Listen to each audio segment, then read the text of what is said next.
ahora sí. ¿Habéis disfrutado de la alabanza hoy?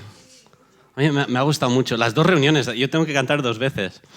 A la segunda ya me aprendo las nuevas. Pero me ha gustado mucho. Hemos cantado muchas canciones. Me ha gustado, bueno, primero decir, es una bendición tener estos grupos de alabanza que tenemos aquí, de verdad. Es maravilloso. Muchos sabéis el privilegio que es tener gente como Aitor y Maritza y Dan y Loida dirigiéndonos en ir a la presencia de Dios, ¿no? y recordar quién es Él. Y hoy me ha encantado porque había muchas canciones que trataban de Jesús. Vino en particular, apunté la letra para no olvidarme. Dice, no hay otro igual, no hay Dios igual. Y luego habla de Jesús, ¿no? Y dice, el mal murió, su honor ganó. Es una pasada, ¿no? Pero hablamos de este Cristo todo el tiempo, de este Jesús. Y de hecho eso es una de las marcas, una de las cosas que definió la Reforma y de lo que vamos a hablar hoy. Pero antes déjame recordaros dónde estamos. Hemos estado haciendo una serie sobre la Reforma, lo que habló Itiel, y lo que llamamos las 5 solas, ¿vale? Los reformadores, que hubo gente en todo el mundo, hombres y mujeres, descubriendo cosas de las Escrituras, no hablaron de solas. No es algo de esa época, sino es un resumen que hemos hecho de los principios principales, las doctrinas, las cosas que descubrieron o redescubrieron en la palabra a estas personas hace 500 años y que seguimos viviendo hoy. La primera que vimos es Sola Gratia, que vino a predicar Esteban Rodeman, y tuvimos el privilegio de escucharle hablar de cómo somos salvos por gracia de Dios a través de Cristo y no por nuestras obras. Es decir, lo que te pone recto ante Cristo, lo que pone justo ante Dios no es lo que tú traes, sino es lo que Él trae. Es su gracia y su regalo, su don a nosotros. Luego hablamos de sola escritura, que la escritura, la Biblia, es la regla infalible y final para la fe y la práctica cristiana. Es decir, la Biblia es un documento fiable y es un documento que cuenta lo específico de Dios para que podamos conocerle. Podemos conocer a Dios a través de la Biblia y solo de la Biblia. O es la revelación completa de Dios ahí. Luego la semana pasada Rebeca habló de sola fide, la salvación es por fe y no por obras. No son cosas que tú haces o obras que tú mantienes para que Dios te pueda tocar, sino creyendo en Jesús, agarrándote a Jesús, es de donde viene la salvación. Y luego el último que sale ahí, Solida y Gloria, no la vamos a predicar, no nos importa, no, es porque vamos a pasar a otra cosa, pero realmente es como la conclusión de todo, y es que todo lo que hacemos debido a cómo Dios nos ha salvado y cómo nos ministra, es para darle gloria a Dios. Que no solo los sacerdotes o la gente santa, o los pastores o lo que sea, son santificados para darle gloria a Dios, sino todo el trabajo que haces, toda tu vida, tu entretenimiento, todo lo que haces está pensado para que puedas dar gloria a Dios. Y hay mucho tema, pero ese es el último. Y hoy vamos a hablar de solus Christus, solo Cristo en latín. Y básicamente esto es un llamado a la iglesia a regresar a la fe en Cristo y solo en Cristo, como el único mediador entre Dios y el hombre. Y estaba pensando en cómo actualizar un poco este idioma, cómo hacerlo real, y creo que la traducción moderna sería esto: Cristo es el héroe. ¿Os ha gustado? A medias, ¿no? A los de primer culto les ha gustado más. Cristo es el único héroe. ¿Y por qué digo esto? Y de hecho es una cosa un poco rara, ¿no? Porque si llevas algo de tiempo en España, sabes que la relación de los españoles con los héroes es un poco compleja. Nos cuesta el tema de héroes, y nos cuesta porque hemos tenido héroes y nos han decepcionado. Ha habido héroes, ha habido gente que creíamos que podíamos confiar en ellos y han decepcionado. Y es que esto es algo importante y creo que es algo verdad que la cultura española ha captado. Los héroes humanos siempre decepcionan. Los héroes humanos siempre nos decepcionan. Y cuanto más lees historia y cuanto más te metes en la vida de los héroes que nos han puesto, más descubres esto. Los héroes humanos decepcionan. De hecho, el otro día Dan, el que estaba tocando la guitarra aquí, me dijo que escucha un podcast que son 2 tíos en Cataluña que cogen héroes y los destruyen. Les dicen todo lo malo sobre ellos. 2 cosas. Primero, existe ese programa. Segundo, Dan lo escucha. ¿Vale? Quedamos con... Decía, coge a Madre Teresa, Jesús, y la destruye. Tío, pobrecita. Y dice, no, pero esto es lo que hacemos aquí. Dice, parece un héroe, os voy a contar la verdad. Gandhi, malo. Malo. Pero es que es verdad, los héroes humanos, si dependemos de ellos para la solución final, nos decepcionan. Y de hecho en la Reforma esto fue algo que empezó a pasar, porque la Iglesia, para hacer un poco más amenas las predicaciones, habían empezado durante las misas y todo esto, a contar historias de santos, de beatos, de mártires, de vírgenes, de papas y tal. Y poco a poco habían construido, ya no solo venerando o honrando a estos santos, sino habían empezado a construir una idea de que estos santos, estas personas, podían intermediar entre nosotros y Dios, porque eran mejor que nosotros, habían estado más cerca de Dios, les necesitábamos para mediar. ¿Y sabes lo que pasó con la Reforma? Empezaron a volver a las fuentes, como hablamos con la Escritura. Empezaron a descubrir manuscritos que contaban la historia de estos santos y la gente que los leía decía, ostras, no son tan santos.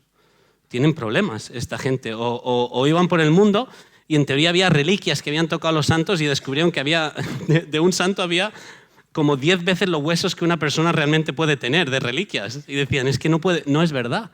Empezaron a desmistificarse los héroes, empezaron a decepcionarles. Lutero famosamente viajó a Roma, ¿sabes? Lutero era papista hasta el final, cuando él era fraile agustino y fue a Roma, estaba súper ilusionado. Hay diarios, ¿no?, de esto. Decía, voy a ir a la Santa Sede, ver los santos, hacer misas en catedrales enormes.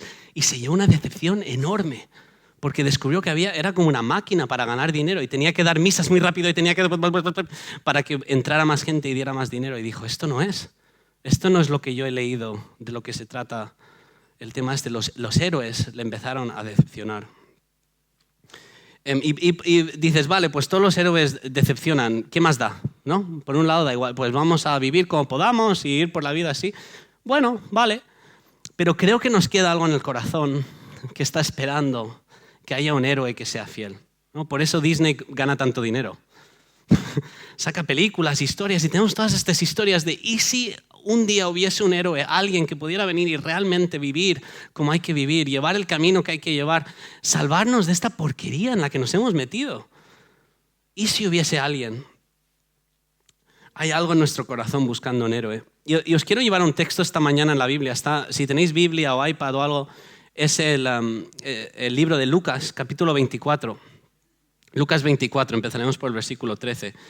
Y lo que está ocurriendo aquí es que los discípulos han estado con Jesús y ha pasado algo y están tristes porque piensan que Jesús, el héroe que ellos pensaban que tenían, les va a decepcionar como todos los demás. Como todos los otros héroes de su historia, de su vida, están preparándose para la gran decepción. Otro héroe que nos ha decepcionado. Entonces quiero leer este texto y en este texto lo que ocurre, lo leeremos enseguida, es que Jesús aparece y les cuenta qué tipo de héroe es, que es diferente de lo que le esperaban. Y con esto quiero explorar este tema de solo Cristo. ¿Por qué solo Cristo es un héroe especial? ¿Por qué Cristo es diferente que los otros que se han presentado? Entonces vamos a leerlo y luego voy a pasar a hablar un poco de cómo es este héroe. Entonces, abrir las Biblias, Lucas 24, lo proyectaremos también. Empezaremos por el versículo 13. Y solo un poquito de contexto. Los discípulos de Jesús estaban con él, se llevaron a Jesús, lo mataron y han pasado los días y los discípulos están diciendo, ¿qué ha pasado? ¿No era este el Cristo que nos iba a rescatar? Y están muy confundidos porque han pasado algunas cosas. Entonces nos encontramos en un camino y hay dos de los discípulos que están andando a Jerusalén, ¿vale? Este es un poco el contexto. Entonces lo voy a leer entero. Lucas 24, empezando por el versículo 13. Dice lo siguiente, y he aquí que aquel mismo día dos de los discípulos, iban a una aldea llamada Emaús, que estaba como a 11 kilómetros de Jerusalén, y conversaban entre sí acerca de todas las cosas que habían acontecido. Y sucedió que mientras conversaban y discutían, Jesús mismo se acercó y caminaba con ellos. Qué pasada, ¿no? De repente Jesús empieza a acompañarles. Dice, pero sus ojos estaban velados para que no le reconocieran. Y él, Jesús, les dijo, ¿qué discusiones son estas que tenéis entre vosotros mientras vais andando? Y ellos se detuvieron con semblante triste, estaban tristes porque se había ido Jesús. Y respondiendo uno de ellos, llamado Cleofas, le dijo, ¿eres tú el único visitante en Jerusalén que no sabe las cosas que en ella han acontecido en estos días? Entonces Jesús les dijo, ¿qué cosas? Y ellos le dijeron, las referentes a Jesús, el Nazareno, que fue profeta poderoso en obra y palabra delante de Dios y delante de todo el pueblo, y cómo los principales sacerdotes y nuestros gobernantes le entregaron una sentencia de muerte y le crucificaron. Dice, pero nosotros esperábamos que Él era el que iba a redimir a Israel. Pero además de todo esto, este es el tercer día desde que estas cosas acontecieron, ha pasado tiempo. Y también algunas mujeres de entre nosotros nos asombraron, pues fueron de madrugadas al sepulcro y al no hallar su cuerpo vinieron diciendo que también habían visto una aparición de ángeles que decían que él vivía. Y aunque algunos de los que estaban con nosotros fueron al sepulcro y lo hallaron, tal como también las mujeres habían dicho, pero a él no le vieron, no estaba Jesús. Y entonces Jesús, con la simpatía que le caracteriza y el espíritu majo que tiene, dijo: ¡Oh, insensatos y tardos de corazón! Se nos olvida a veces que Jesús tenía patas duras a veces. Dice: ¡Oh, insensatos y tardos de corazón para creer todo lo que los profetas han dicho! ¿No era necesario que el Cristo padeciera todas estas cosas y entrara en su gloria? Y comenzando por Moisés y continuando con todos los profetas, les explicó lo referente a él en todas las Escrituras. Y se acercaron a la aldea donde iban y él hizo como si fuera más lejos. Y ellos le instaron diciendo: quédate con nosotros porque está atardeciendo y el día ya ha declinado. Y entró a quedarse con ellos. Y sucedió que al sentarse a la mesa con ellos, tomó pan y lo bendijo y partiéndolo les dio. Entonces en ese momento les fueron abiertos los ojos y le reconocieron. Pero él desapareció de la presencia de ellos y se dijeron uno al otro: ¿no ardía nuestro corazón dentro de nosotros mientras nos hablaba en el camino, cuando nos abría las Escrituras? Y levantándose en esa misma hora regresaron a Jerusalén y hallaron reunidos a los 11 y a los que estaban con ellos, que decían: es verdad que el Señor ha resucitado y se ha aparecido a Simón. Y ellos contaban sus experiencias en el camino y cómo le habían reconocido en el partir del pan. Y si seguís leyendo veis que Jesús empieza a aparecer a más personas y les empieza a enseñar. Entonces Jesús aparece, pero es un héroe diferente de lo que ellos esperaban.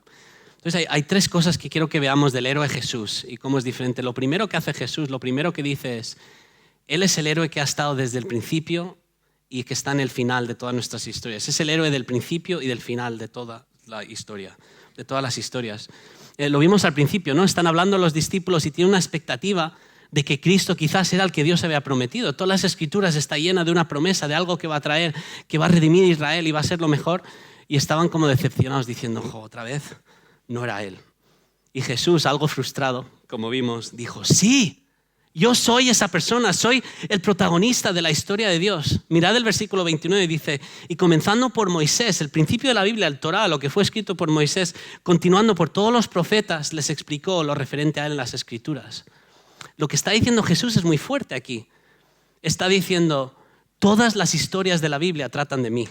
Jesús está diciendo: la Biblia es una especie de flecha que todo apunta hacia mí, hacia un héroe final. Él es la solución, la resolución, la respuesta de lo que Dios prometió. Es el héroe que resuelve la historia entera de la humanidad con Dios. En otro evangelio, en Mateo, no lo tenéis que buscar, Mateo 5:17, dice algo parecido Jesús de sí mismo. Dice: no penséis que he venido para abolir la ley o los profetas. La ley y los profetas es el Antiguo Testamento. Dice: no he venido para abolir, sino para cumplir. Y de pequeño yo pensaba que esto significaba que Jesús cumplía la ley, que había leyes y Él las obedecía. Pero no es lo que significa cumplir en castellano, y la palabra en griego también, significa llenar o llevar hasta el final, completar, ¿no? Dice: cumples una tarea, es que lo has completado, lo has finalizado. Lo que está diciendo Jesús es: todo el Antiguo Testamento, todo esto que Dios ha hablado, está apuntando a mí. Yo vengo para cumplir eso, para rellenarlo, para finalizarlo, para poner el punto final. Y está diciendo de la Biblia, pero de todas las historias de la humanidad, de todos los deseos que tenemos, las narrativas que nos rodean, Jesús es el final de esa historia. Y dices: ¿cómo funciona esto? Pues voy a poneros un par de ejemplos, ¿vale? En la Biblia, una de las formas de leer la Biblia son por temáticas. Hay grandes temáticas que se van desarrollando a lo largo de la Biblia. Por ejemplo, el exilio, ¿vale? En la Biblia habla de que nosotros fuimos puestos en el jardín de Edén y que el mundo era nuestro hogar. Pero al pecar fuimos exiliados del jardín de Edén. Entonces todo este mundo ahora es nuestro exilio. Nos hemos perdido, andamos deambulando perdidos y tenemos un sentido de lejanía del hogar. ¿Sabéis de lo que hablo? Todos los problemas que surgen de alguien cuando no está en su casa, ¿no? Mucha gente aquí en esta iglesia ha tenido que irse de su hogar. Ha tenido que vivir en un exilio real, sea reconocido oficialmente o no, exilio. Y hay una sensación, ¿verdad?, de que no estás donde tienes que estar. Y hay gente aquí que este es su hogar y su familia está aquí y sienten que no pertenecen. ¿No os ha pasado alguna vez en el mundo que dices: es que tiene que haber más? Si esto es el final, si esto es el lugar donde tengo que estar, algo está mal. Ese es el sentimiento de exilio en el que está tocando la Biblia. Como si este mundo no fuera el final. Y la Biblia explora esto y va apuntando hacia Jesús. Porque Jesús, que era Dios, fue exiliado del cielo. Vino a la tierra, nació sin lugar en la posada. Fue como un inmigrante del cielo, un refugiado. Nació en una posada, en un pesebre. Nació donde comían los animales. Si piensas que tu vida es dura, imagínate nacer ahí. Con todo el riesgo. No tuvo casa, no tenía lugar donde descansar. ¿Os acordáis en la Biblia cuando dice el Hijo del Hombre no tiene donde recostar su cabeza? Él nunca tuvo lugar aquí, nunca tuvo hogar. Y andó por el mundo y al final fue crucificado fuera de los muros de la ciudad. Ni siquiera fue crucificado dentro de la ciudad, fue fuera, exiliado, ignorado. ¿Por qué? Jesús está experimentando el exilio que nosotros merecíamos para que pudiéramos ser nosotros llevados de nuevo a casa. ¿Os acordáis lo que dice Jesús? Dice, me voy a la casa de mi Padre para preparar una habitación para ti, para llevarte a casa. Por fin. El exilio, Jesús es el final de nuestro exilio, es el que nos lleva a casa. Otro tema en la Biblia, el pacto. Un pacto es una relación íntima vinculante. El matrimonio, por ejemplo, es el ejemplo típico, ¿no? del pacto, un buen ejemplo.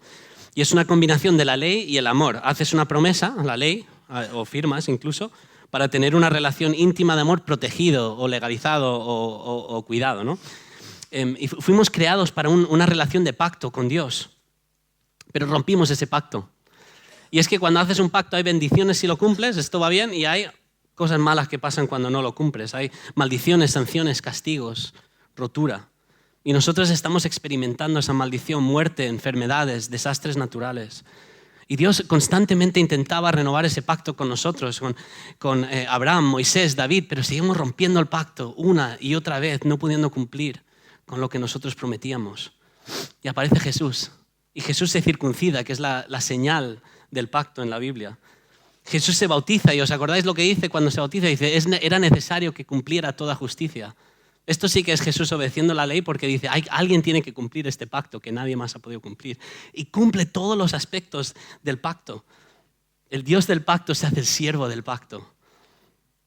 Él hace todo lo que nosotros debimos hacer. Amó a Dios con todo el corazón, las fuerzas y la mente. Amó al prójimo como a sí mismo, lo que ninguno de nosotros somos capaces de hacer. Pero en lugar de recibir todas las bendiciones que se merecía por el pacto que hizo Jesús, voluntariamente recibió la maldición que nosotros merecíamos. Se hace anatema en la cruz. La Biblia dice, el que cuelga de un árbol es maldito. Se hace maldito por nosotros, aunque haya cumplido el pacto, para que tú y yo recibamos las bendiciones que Él se ganó cuando creímos en Él. ¿Y sabéis lo que hay al final de los tiempos en la Biblia? ¿Sabéis cómo acaba la Biblia? Con un banquete de boda, con un pacto, una celebración del pacto cumplido, y todos estamos invitados a la mesa por medio de Jesús. Él es el final de nuestra historia, de nuestro pacto. Os doy uno más, ya para terminar. El reino. Y de esto hay un montón en la Biblia, si vais leyéndolo, apuntando a Jesús. Pero el reino es un tema que sale mucho en la Escritura, ¿no? Reinado, reino, reyes. Y es que fuimos creados para ser gobernados por un gran rey. No por cualquier rey, por un gran rey. Y en el jardín del Edén estamos bajo ese rey. Todo está ordenado y todo funciona. Pero le ignoramos. Decimos, no queremos este rey, queremos otro. Y va bien las cosas. Es como cuando el Madrid tiene un buen entrenador, va bien el equipo. Y cuando tiene un mal entrenador, pues va mal. Pues igual, ¿no? Pero cuando empiezas a ignorar al entrenador, de repente las cosas empiezan a fallar. Y las cosas van mal a partir de entonces en nuestras vidas y en el mundo, porque hemos echado al rey. Pero es que fuimos creados para reinar y para servir. Como la canción de Bob Dylan, ¿no? Que dice, tienes que servir a alguien. Entonces nosotros montamos nuestros pequeños reinos y empezamos a exaltar a gente, nuestros héroes, ¿no? O nuestros dioses. Decimos, pues voy a servir el dinero, o voy a servir el placer, o voy a servir esta ideología, otra cosa, pero nos van fallando y nos van fracasando y nos van oprimiendo y empezamos peor y peor y peor. Pero el rey auténtico ha vuelto en Jesús y nos ha escandalizado a todos porque llega y como su último acto triunfal de rey, ¿sabes lo que hace? Muere en una cruz y nos libera del poder del pecado y de la maldad y de la muerte y resucita y dice que volverá con poder cuando los cielos y la tierra se regocijarán. Dice, incluso los árboles exaltarán y bailarán. ¿Sabes que la Biblia dice que los árboles bailarán? Porque llegará el momento donde vuelve el rey y todo empieza a cumplirse otra vez como al principio. Jesús es el principio y el final de todas nuestras historias. Entonces te pregunto, ¿estás decepcionado con héroes humanos? Me alegro. No nos van a salvar, pero hay un héroe que sí. Es verdad que los humanos podemos hacer cosas increíbles, pero al final decepcionamos. Porque ninguno ha estado desde el principio hasta el final de la creación. Hay un versículo en la Biblia, en Colosenses, que dice que Jesús es la imagen del Dios invisible, el primogénito de toda creación, lo primero de la creación. Dice, porque en Él fueron creadas todas las cosas, tanto en los cielos como en la tierra, visibles e invisibles, ya sean tronos o dominios o poderes o autoridades, todo ha sido creado por medio de Él. Jesús es el héroe que lo ha creado. ¿Cómo no te va a conocer? ¿Cómo no vas a saber solucionar nuestros problemas? ¿Sabes? Algunos dicen alguna vez, y a mí me pasa mucho, dices, ¿quién me puede entender? Nadie me entiende. Jesús te entiende. Jesús es el que te ha creado y ha venido a rescatarte. ¿Sabes? Durante la Reforma, esta idea de que todo llevaba a Cristo, de que toda la Escritura llevaba a Cristo, fue revolucionario. Porque hasta ese momento la Biblia había sido como guardado para que solo lo enseñaran algunos doctores. Y cada uno tenía su interpretación, había mucha alegoría. Decía, este versículo yo siento que significa esto. Que ojo, hoy en día a lo mejor hacemos algo parecido, pero voy a dejar eso a un lado, ¿no? Pero cogían versículos o algo y decían, yo creo que esta es la interpretación. Pero cuando empezaron a ver que todo trataba de Jesús, decían, espérate, esto significa que todo el mundo puede tener una Biblia y entender la historia de Dios. Porque lo que hay que hacer es coger el texto y preguntarle, ¿qué dice esto de Jesús? ¿Qué dice esto de mí, donde yo fallo y donde Jesús viene a rescatarme? Y todas las historias empiezan a tener sentido. Sí, hay cosas oscuras en la vida, hay cosas difíciles de entender, pero ilumina y clarifica un montón de la Biblia cuando empiezas a leer la Biblia como lo que es una flecha apuntando a Cristo. Entonces, os animo, si te cuesta leer la Biblia, pregúntale al versículo que lees, ¿esto qué dice de Jesús? ¿Cómo apunta de Jesús? ¿Qué explica de Jesús? ¿Y sabes lo que pasa cuando empezamos a leer ahí? Empezamos a ver a Cristo como es y empezamos a adorarle. Porque empezamos a decir, es verdad, no hay nadie como Él. Es verdad, yo no podía resolver este problema y Él sí lo está resolviendo. Es verdad, Él es el final. A eso nos debe llevar leer la Biblia, es adorar a Cristo. Caer de rodillas y decir, wow, qué héroe más impresionante. Jesús es el héroe del principio y del final de nuestras historias. Pero también es un héroe que resuelve las cosas de forma diferente. Esto es lo segundo que aparece aquí. Jesús no solo es un héroe interesante que está al principio y al final, es el que resuelve nuestro problema más profundo. Es el que resuelve nuestra necesidad más profunda. Cristo no solo era el héroe del principio y al final, vino a resolver la necesidad más profunda que teníamos. Y de hecho en este texto describe su misión y usa unas palabras muy, muy claves que aparecen mucho en el Nuevo Testamento. Dice, era necesario. Os lo enseño, está en el versículo 25, cuando Jesús hace de majo y dice, oh insensatos y tardos de corazón para creer todo lo que los profetas han dicho.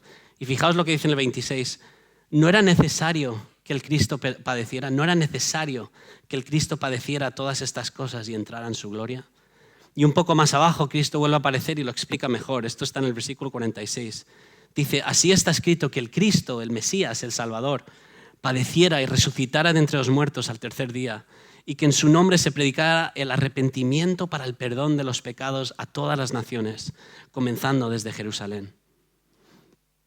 Cristo no vino solo a mostrarnos que era el héroe que necesitamos, vino a resolver el problema. Era necesario resolver un problema profundo en nuestro corazón. Y para hacerlo, dice, era necesario que sufriera. ¿Por qué? Por el pecado. Nuestro problema más profundo es el pecado. Hay mil cosas en el mundo que podemos apuntar, pero el pecado es el problema más profundo. Y una forma de explicar el pecado es como una enfermedad que heredamos y que nos autoinfligimos, porque somos unos cracks, ¿no? Una enfermedad que afecta, que otros tengan esa enfermedad nos afecta a nosotros, porque nos oprimen y nos empujan y nos hacen daño. Una enfermedad en la que hacemos daño a nosotros mismos. Y Jesús, como un buen médico, dice, me tengo que infectar de esa enfermedad para encontrar el antídoto. Y no solo infectarse, sino que al infectarse Jesús tuvo que morir, que sufrir las consecuencias de nuestro pecado, aunque Él era santo y no lo necesitaba. ¿Y por qué lo hizo? Lo hizo por amor. Lo hizo por amor porque nos vio y dijo, quiero sanarles, quiero ir y estar con ellos. Y nos acompañó en nuestro sufrimiento. De ahí viene el concepto de solidaridad. Es Jesús andando con nosotros, diciendo, voy a sufrir con vosotros para que pueda sanaros. Y la noticia increíble es que no murió, no se quedó muerto. Sí murió, no se quedó muerto. Resucitó al tercer día, le intentó matar esta enfermedad, pero de lo santo que era, de lo justo que era, de lo sano que estaba, de la vida que tenía dentro, resucitó y Dios le levantó. Y dice, le levantó y puso su nombre, sobre todo nombre, para que toda rodilla en la tierra, encima de la tierra y bajo la tierra se doblara ante Él. Dios le exaltó a Cristo. Cristo, Dios, hecho hombre, se exaltó y venció nuestra muerte. Pero esto es algo que nos cuesta entender. que este es nuestro problema. ¿Sabéis? Estoy viendo una serie que se llama 13 razones. ¿Alguien ha visto esta serie? Aún es de Netflix. No sé si está en español aún. Si tenéis hijos, en algún momento verlo. No, seguramente no con los hijos. Es sobre el bullying. Y no lo he visto entero, no voy a dar ningún spoiler, no os preocupéis. Es muy buena serie de momento. No lo he visto hasta el final, digo, a ver si luego lo van a estropear, como hacen mucho. Pero es de una chica que se suicida en el instituto y descubren unos cassettes donde va contando lo que le ha pasado. Y van rulando estos cassettes a gente distinta y en cada cassette, en cada lado de los cassettes, cuenta la historia de una persona del instituto que le hizo daño, que contribuyó a su muerte, asumimos. Y lo que es interesante, y esto todo sale en el primer capítulo, ¿vale? No estoy chivando nada, pero lo que es interesante lo recibe uno de sus amigos, alguien que estaba como enamorado de ella, que le quería mucho, y él empieza a escuchar las cintas y se empieza a enfadar porque quiere hacer algo, quiere resolverlo y dice, pues voy a matar a uno de estos chicos o voy a hacerle daño al que le ha hecho daño a mi chica. Y su amigo le dice, es que no lo vas a solucionar así. Y él, ¿por qué no? Vamos a traer justicia. Y dice, es que vas a llegar a tu cinta. Hay una cinta sobre ti. Y esto es un poco como el pecado, ¿no? Empezamos a culpar todo lo demás en el mundo. Decimos, es por esto, es por lo otro. Y es verdad, hay pecado en las otras personas que nos afecta. Hay mucha gente aquí que viene de países que han sido destrozados por el pecado de otras personas, que ha acabado oprimiendo a clases enteras. Hay gente aquí que vive en países donde el pecado de esta nación fue y colonizó esos países y robó las cosas y hemos creado situaciones súper difíciles. Pero hay un pecado dentro de cada uno de nosotros, que eso es lo que Cristo viene a resolver. Y hasta que resolvamos eso, no podemos solucionar los demás. Como el chico en esta serie, ¿no? Hasta que él resuelva el hecho de que él ha participado en la muerte de alguien. ¿Qué va a hacer? ¿Para qué injusticia va a luchar? Necesitamos resolver el problema que tenemos. Este es nuestro problema, es el pecado en nuestro corazón. Y no solo de algunos, dice Jesús, para el arrepentimiento de pecado de todas las naciones. Y Jesús vino y tomó nuestro pecado para solucionar nuestro problema más profundo. Solus Christus, esto es lo que significa. Solo Él puede resolver el problema más profundo que tenemos. Solo Él puede intermediar entre nosotros y Dios y decir, puedes tomar mi justicia sobre ti, porque yo morí por ti. Qué héroe más increíble, ¿no? Los héroes humanos decepcionan, pero Cristo no. Pero nos cuesta verle. No solo nos cuesta ver el pecado, nos cuesta ver a Cristo. Os fijasteis que los discípulos no le vieron, no le reconocieron al principio.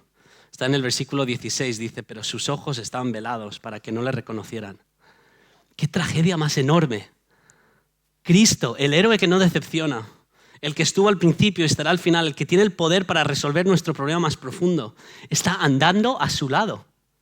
Le pueden ver, le pueden oler a Jesús. ¿Te imaginas oler a Jesús? No sé a qué olería después de estar muerto 3 días. No, tampoco sé si... Pero le podían abrazar, le podían escuchar. Estaban con el héroe eterno. Pero no le vieron. No le vieron.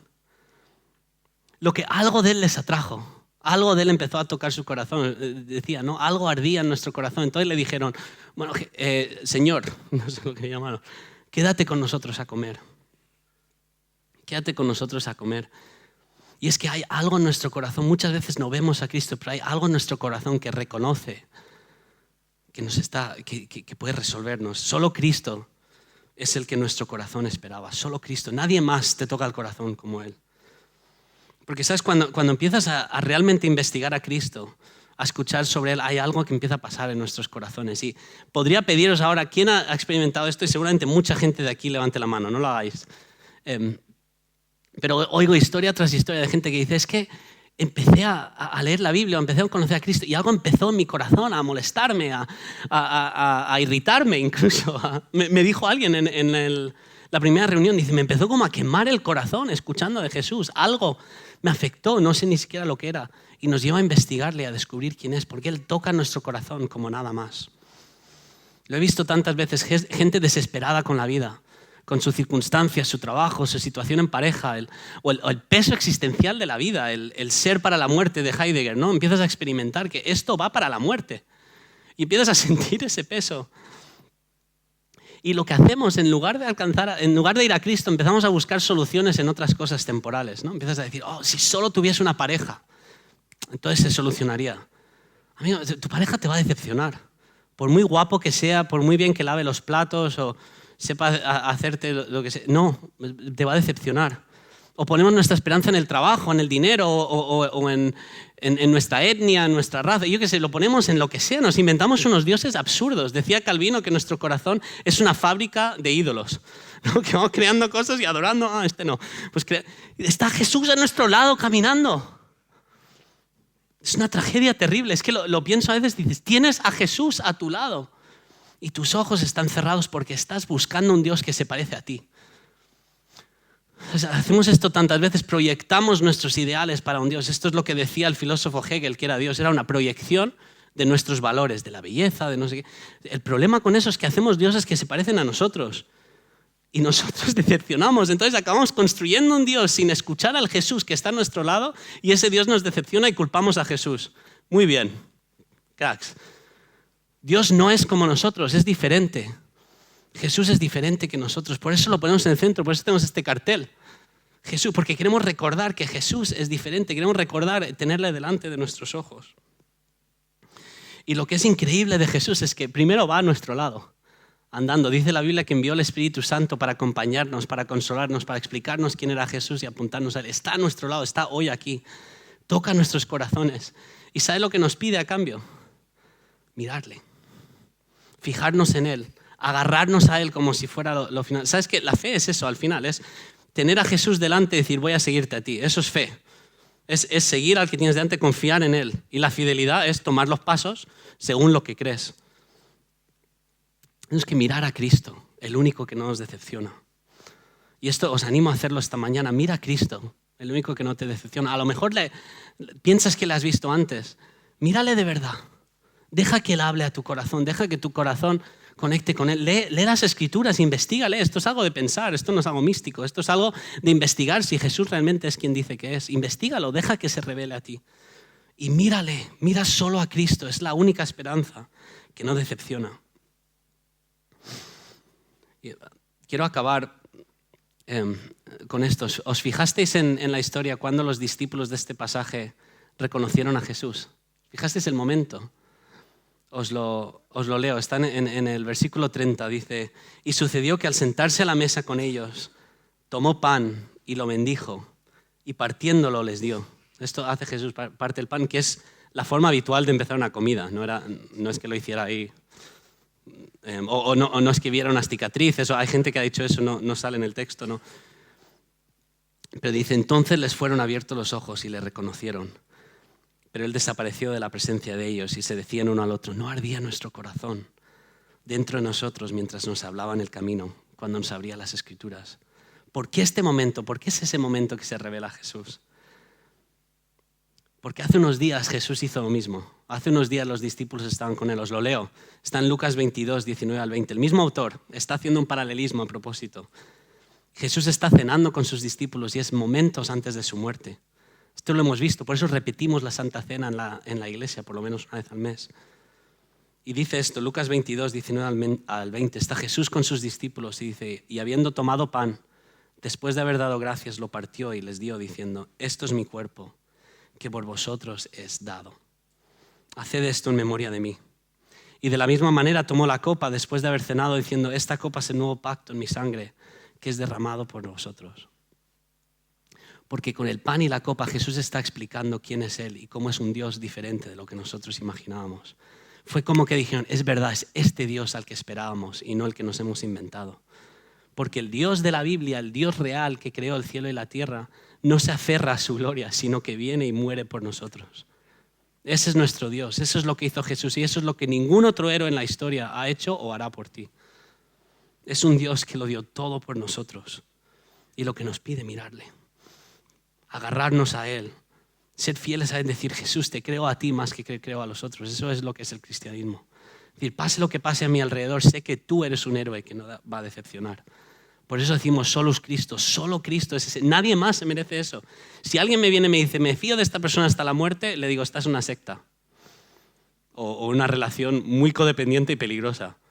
Cristo es el único al que yo fiaría mi vida. Es el único que pide, que merece nuestra confianza. Entonces, hoy déjame preguntarte, ¿le seguirás? Le seguirás esta mañana. Quizás ya le conoces, pero estás metido en un montón de porquería y no sabes cómo salir. Mira solo a Cristo. La esperanza que no decepciona. Quizás estás aquí y has llegado a tus metas en la vida. Conocí a alguien otro día que me dijo eso. He llegado a mis metas y es una... Bueno, no diré lo que dijo. Dice, es un rollo. Porque llegué, cumplí mis metas. Encontré pareja, el trabajo que quería, estudié lo que quería y no funcionó. Quizás estás así esta mañana. Mira a Cristo. Él no te va a decepcionar. Quizás estás luchando con aquello que te sigue destrozando. Mira a Cristo. Mira a Cristo. Fija tus ojos en Él. La esperanza que no decepciona. Entonces, esta mañana, para terminar, vamos a cantar una canción que se llama Elijo amarte. Y me parece una respuesta excelente a esto, ¿no? Cristo no nos pide de darle sacrificios. No podemos llegar a Él por lo que hacemos, pero sí dice, elígeme. Esa es nuestra decisión. Es Cristo dando nuestra puerta y nosotros podemos abrirlo y decir, entra a cenar conmigo, parte el pan conmigo, Señor. Recuérdame a diario lo que hiciste por mí y cómo yo lo necesito. Entonces, esta mañana yo te animo, cántaselo. Cántale, recuérdate a ti mismo, he elegido amar a este Cristo y no a otro. Recuérdatelo, pídele que se te revele más para que le glorifiques. ¿Sabes? El cristianismo, el evangelio, la alabanza, lo que es Cristo se te revela, se te derrite el corazón y le adoras. Esa es la historia del día a día. Por eso hacemos la alabanza. No es para aquí hacer algo especial, es porque se te revela Cristo y se te derrite el corazón, arde en ti. Y quizás estás aquí esta mañana y aún no estás preparado para seguir a Cristo, lo entiendo. Quizás es demasiada información, quizás son demasiadas cosas. Pues toma un momento y ora a Dios. Confiesa que no le conoces como pensabas que le conocías. Confiesa que a lo mejor hay algo más de lo que tú pensabas en Cristo. Y pídele que se te revele. Pídele que rompa el pan en tu corazón, que te muestre lo que Él hizo por ti. Y deja que se te revele. Y si lo hace y empieza a arder tu corazón, elige amarte. Te lo pido, te ruego, síguele. Vale la pena seguir a Cristo. No se te solucionan los problemas en la vida, pero cambia el sentido total a la vida porque hay un final al que vale la pena seguir. Dale esas cosas que te importan. Reclínate en Cristo y deja que Él ande contigo. Entonces vamos a cantar juntos. ¿Por qué no nos ponemos de pie? Y si esta mañana necesitas oración, a lo mejor quieres procesar esto en oración, ven delante. Vamos a estar orando. Si tienes una enfermedad o alguna cosa y quieres que oren por ti, que pidamos a Cristo que intervenga en tu vida, ven delante. Si estás aquí esta mañana y dices, mira, quiero conocer a Cristo, nunca lo he conocido, nunca había escuchado de este héroe tan increíble, ven y oramos por ti. Y los demás vamos a adorar a Dios, vamos a elegir amarle esta mañana.